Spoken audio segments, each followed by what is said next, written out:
We just got new information on the future and direction of Nod-Krai. In the behind the scenes video, let's start with Nod-Krai.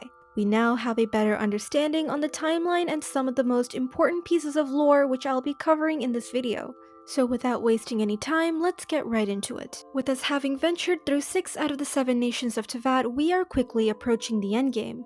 Nod-Krai is going to be the place where the loose ends in the story are going to start to come together, and with that we're going to have a showdown with some of the most important factions in Nod-Krai.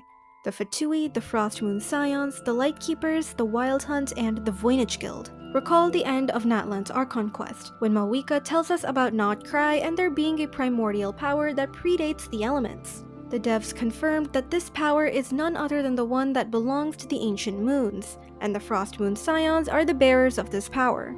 Because of the pure nature of the moon's powers, it makes it some of the most powerful in Teyvat. For this reason, a bunch of these factions want to get their hands on it. The Frostmoon Scions, the ones who worship the moon goddesses and bear their powers, have a fundamental duty to protect everything that the moons offer. So naturally, this would put them at odds with those who covet the moon's powers. This also provides some context for the downfall of the first Cryo-Archon, the Tsar of all Fae. In the Long Night's Oath artifact set, it said that there was a mad monk who wanted the powers belonging to the ancient moons, and in order to do so, he created an evil plan and presented it to the Tsar. After all was said and done, the Frostmoon Scions were scattered and driven down divergent paths, but obviously the monk wasn't able to eliminate them. The line that says that the Frostmoon Scions were led down divergent paths leads me to believe that the Scions in the present day may not really stand as one united front. This can be supported by the behind the scenes video in which the devs hinted that there won't be one singular type of statue in Nod-Krai and will be made to reflect its environment. Perhaps different statues are indicative of different subgroups within the Frostmoon Scions, and if this is the case, then the Frostmoon Scions may not be the most unified bunch. Regardless, as guardians of the moon's powers, they are still gonna have a lot of enemies. However, the devs did state that all of Nod-Krai's factions share a similar goal. Perhaps this goal is related to the impending calamity foreshadowed in the Song of the Welkin Moon web event, that the world marches toward its final breath.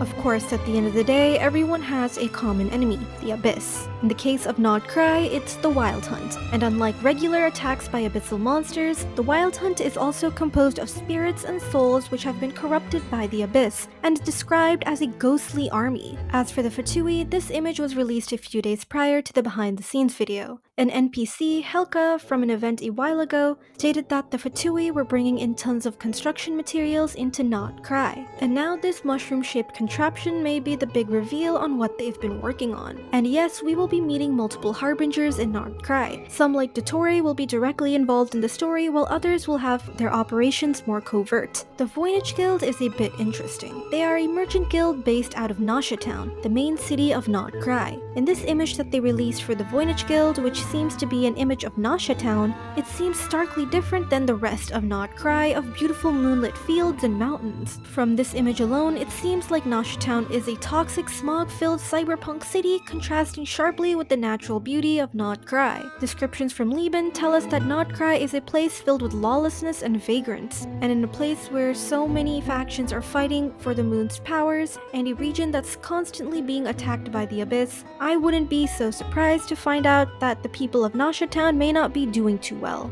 And lastly, the devs confirmed that Varka, the Grandmaster of Mondstadt, will be one of the first individuals to meet us in Nod-Krai. After all, one of the factions present in Nod-Krai, the Knights of Favonius, are the only ones we know right now who are gonna be on our side. And with us headed to Mondstadt in version 5.6, and Venti getting in contact with Varka, we may be able to get some information about Nod-Krai before we head over, and possibly even allow Varka and the Knights of Favonius to prepare for the traveler's arrival.